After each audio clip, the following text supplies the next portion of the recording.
ஆடு மேய்க்கிற பையனும் காணாம போன குட்டியாடும். ஒரு ஊர்ல கண்ணன்னு ஒரு சின்ன பையன் இருந்தான். அவன் ஆடு மேய்க்கிற வேலை பார்த்தான். அவனுக்கு வெள்ளைன்னு ஒரு குட்டியாடு ரொம்ப பிடிக்கும். அது கண்ணு மேல ஒரு வெள்ளை பேட்ச் வச்சிருக்கும். ஒரு நாள் கண்ணன் ஆடு மேய்க்கும்போது ஒரு அணிலை பார்த்து வேடிக்கை பார்த்துட்டான். திரும்பி பார்த்தா வெள்ளை காணோம். அவனுக்கு பயம் வந்துருச்சு. அப்பா கிட்ட பொய் சொல்லிடலாமா, நரிதான் தூக்கிட்டு போச்சுன்னு சொல்லி சமாளிச்சிடலாம்னு நினைச்சான். ஆனா அப்போதான் பாட்டி சொன்ன திருக்குறள் ஞாபகம் வந்துச்சு.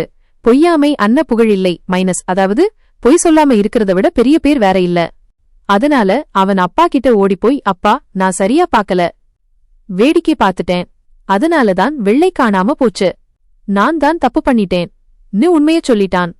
அப்பாவுக்கு ஆடு போனதை விட அவன் உண்மை சொன்னதுதான் ரொம்ப சந்தோஷமா இருந்துச்சு. சத்தியம் சொன்னியே அது போதும்னு சொல்லி 2 பேரும் போய் தேடினாங்க.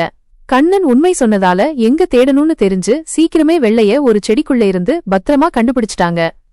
கதையில இருந்து கத்துக்கிட்டது, சின்ன தப்பு பண்ணாலும் பயப்படாம உண்மையச் சொன்னா மத்த நல்ல குணங்கள்லாம் தானா வந்து சேரும்.